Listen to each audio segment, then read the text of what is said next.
Bonjour à toutes et à tous et bienvenue dans ce JT de 13h. Au sommaire aujourd'hui, un symbole national au Royaume-Uni qui vacille. Le National Health Service, le NHS, fête cette année ses 77 ans. Il incarne la promesse d'un accès gratuit aux soins pour tous les Britanniques. Un modèle souvent cité en exemple à travers le monde. Mais derrière cette image de solidarité, la réalité est bien plus difficile. Les hôpitaux sont saturés, les délais s'allongent et les soignants peinent à tenir. Face à cette crise, le gouvernement de Keir Starmer promet une refonte complète. Pendant ce temps, le secteur privé en profite. De plus en plus de patients y trouvent refuge, au risque de voir apparaître une médecine à deux vitesses. Alors comment ce système autrefois exemplaire en est-il arrivé là ? C'est notre dossier du jour, plongé au cœur du NHS entre fierté nationale et profonde remise en question. Dans un instant, nous retrouverons Roman Berenbach, notre envoyé spécial à Londres, pour vivre le quotidien des hôpitaux britanniques.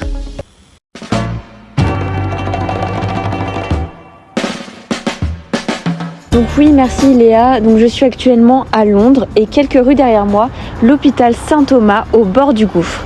Ici, les allées sont pleines du matin au soir, les urgences débordent et les brancards s'accumulent jusqu'à dans les couloirs. Les patients attendent parfois plus de 8 heures avant d'être vus. Ce qui fut jadis la fierté du Royaume-Uni, le NHS, est aujourd'hui à genoux. Dans les rues de Londres, le sujet est sur toutes les lèvres. Dans les cafés, dans les bus, on parle des délais, de la difficulté à obtenir un rendez-vous et de cette impression que le système n'y arrive plus.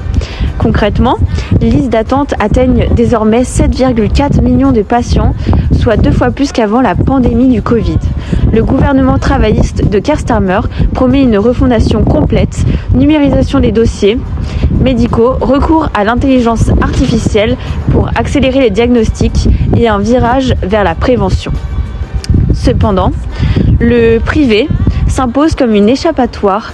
Le risque ici, c'est de voir naître une médecine à deux vitesses dans un pays où l'accès gratuit aux soins était un droit pourtant fondamental. Merci.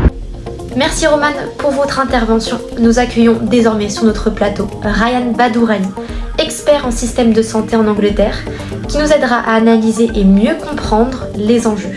Donc, bonjour Iléa, merci de m'accueillir sur votre plateau aujourd'hui. Je me ferai un plaisir de vous parler du système de santé en Angleterre. Donc commençons par l'historique et les principes. Le NHS, aussi connu sous le nom de National Health Service, a été fondé en 1948 après la Seconde Guerre mondiale sous l'impulsion du gouvernement travailliste de l'époque. Donc il repose sur 3 principes fondamentaux. Tout d'abord, nous avons les soins qui sont accessibles à tous, donc l'accessibilité.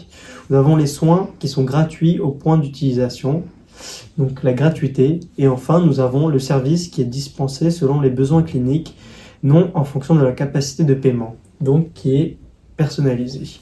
Le financement est principalement assuré par l'impôt général et les cotisations nationales d'assurance santé.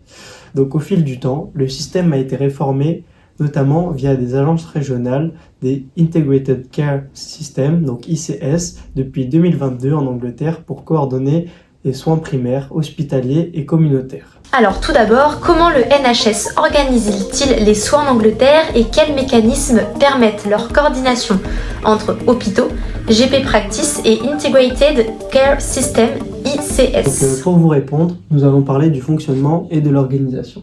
Donc le NHS couvre tous les soins de santé essentiels. Donc dans ces soins, il y a la consultation de médecins généralistes, donc les GPs, l'hospitalisation, les urgences, les interventions chirurgicales, les soins spécialisés ou encore les services communautaires. Donc en Angleterre, l'organisation des soins est assurée par des structures hospitalières du NHS. Donc nous y retrouvons des cabinets de médecine générale contractualisés, donc les GP practices ou encore des services d'ambulance, etc. Et enfin, nous avons donc les Integrated Care Systems, donc les ICS. 42 à date, donc en Angleterre, sont responsables de la planification locale, de l'intégration des soins et de la réduction des inégalités. Donc parlons désormais de quelques chiffres récents. Donc en octobre 2023, en Angleterre, le nombre d'équivalents à temps plein de médecins hospitaliers et de services communautaires était d'environ 139 300. Donc en 2024, ce nombre approchait les 147 574. Soit une augmentation de 26% sur ces 5 dernières années et de 43% sur ces 10 dernières années. Donc, le nombre de médecins en Angleterre reste inférieur à la moyenne de l'OCDE pour le nombre de médecins par 1000 habitants, donc qui est d'environ 3,2 pour 1000 habitants en Angleterre, contre 3,9 pour 1000 habitants dans les pays de l'Union européenne. Quelle est la particularité du système médical concernant le rôle des médecins ? Donc pour répondre à votre question, parlons de la particularité des médecins en Angleterre. Donc quand on s'intéresse aux médecins dans le contexte anglais, plusieurs particularités se dégagent. Premièrement, des effectifs, de l'évolution et des défis. Donc le nombre de médecins a fortement augmenté. Il a connu une augmentation de 54% depuis 2010. Nous avons aussi le recrutement international qui est très important. La proportion de médecins formés à l'étranger a considérablement augmenté ces dernières années. Et enfin, une particularité, notamment en 2025, est que pour la première fois au Royaume-Uni, les femmes médecins sont plus nombreuses que les hommes. Donc 54,4% de femmes selon le registre général Medical Council, donc le GMC. Parlons désormais des conditions de travail et des enjeux. Donc les médecins généralistes font face à une forte pression, comme avec la liste des patients importants, le temps limité par consultation, les demandes accrues de soins et parfois des difficultés de recrutement dans des zones rurales. Donc le NHS rencontre aussi des difficultés pour respecter certains délais et normes constitutives. Comme exemple, nous avons donc le délai aux urgences ou encore la liste d'attente pour les soins spécialisés. Ensuite, nous avons les médecins hospitaliers qui sont également soumis à des contraintes de personnel et de surcharge, avec des manques de lits ou de ressources dans certains services, singularité du gratuit au point d'usage. Le fait que le NHS soit gratuit au moment de l'utilisation, pour la majorité des soins, modifie profondément le rôle des médecins. Donc la barrière financière à l'entrée étant faible ou nulle, cela crée une forte demande, ce qui impose aux médecins de gérer non seulement la qualité des soins, mais aussi la demande croissante et l'accès. Les médecins doivent souvent travailler en coordination avec d'autres professionnels, dans un système centralisé ou régionalisé, ce qui peut influencer leur autonomie, leur charge administrative, l'interface entre les soins primaires et secondaires. Selon vous, quels sont les points positifs ? Donc en tant qu'expert dans le système de santé en Angleterre, pour moi les points positifs sont tout d'abord la gratuité au point d'utilisation et l'accessibilité universelle. Donc le système permet à tous les résidents d'Angleterre et ceux qui y pratiquent d'accéder aux soins sans paiement direct ou minimum au moment de l'accès, ce qui réduit les barrières financières et favorise l'équité. Donc ensuite, nous avons donc le principe d'équité. Donc le NHS est conçu pour répartir les soins selon les besoins cliniques, non seulement le revenu, ce qui force le principe de solidarité. Ensuite, nous avons la centralisation, la coordination et l'intégration. Donc le système anglais a mis en place des mécanismes de coordination. Donc avec la centralisation des budgets, la standardisation des protocoles, l'intégration via les ICS, ce qui permet de mieux répartir les ressources entre les zones urbaines et rurales et d'assurer une certaine homogénéité. Et enfin, nous avons la prévention, les recherches et l'innovation. Donc le NHS met un accent sur la prévention, donc avec des campagnes de vaccination et des bilans, mais aussi sur la recherche. Cela permet d'anticiper les maladies et de réduire la charge des soins et de développer des traitements, ce qui est bénéfique au long terme. Et pour finir, existe-t-il des faiblesses ? Malgré ses atouts, le système présente des faiblesses importantes. Voici les principaux points négatifs. Donc tout d'abord, nous avons le délai d'attente et les listes d'attente trop longues. Donc le NHS souffre de temps d'attente qui restent trop longs dans plusieurs domaines, donc comme la consultation spécialisée, les opérations et les urgences. Par exemple, à fin mars 2024, le pourcentage de patients pris en charge dans les 4 heures aux urgences était de 74,2%, bien en dessous de la norme qui est de 95%. Cela crée une insatisfaction des patients et peut impacter sur la qualité de la prise en charge. Ensuite, nous avons la pénurie de personnel et les effectifs insuffisants dans certaines zones. Bien que les effectifs aient augmenté, la densité de médecins par habitant reste faible comparée à d'autres pays. Comme je vous l'ai dit tout à l'heure, l'Angleterre affiche environ 3,2 médecins pour 1000 habitants contre 3,9 en moyenne dans l'Union européenne. Certaines régions, zones rurales, sont particulièrement affectées. Ensuite, nous avons la pression croissante sur le service. Donc le vieillissement de la population, les maladies chroniques, la demande de soins plus complexe, le coût des traitements innovants font que le NHS est sous forte pression financière et organisationnelle. Pour le dernier point négatif, nous avons les inégalités géographiques et régionales. Donc même dans un système nationalisé, il existe des différences de performance entre régions et hôpitaux. Certaines zones rurales ou périphériques ont plus de difficultés à attirer les médecins ou maintenir des services spécialisés. Merci Léa pour cette invitation, ce fut un plaisir pour moi d'intervenir sur votre plateau. Et je passe désormais la main à ma collègue, l'envoyée spéciale Roman Berenbach. Pour bien situer le système anglais, il est intéressant de le comparer avec le système français. Donc le système français, nous allons voir l'organisation et le financement. Donc le système de santé français repose sur une assurance maladie sociale obligatoire. La couverture est universelle. Toute personne résidant en France de façon stable et régulière a droit à l'assurance maladie.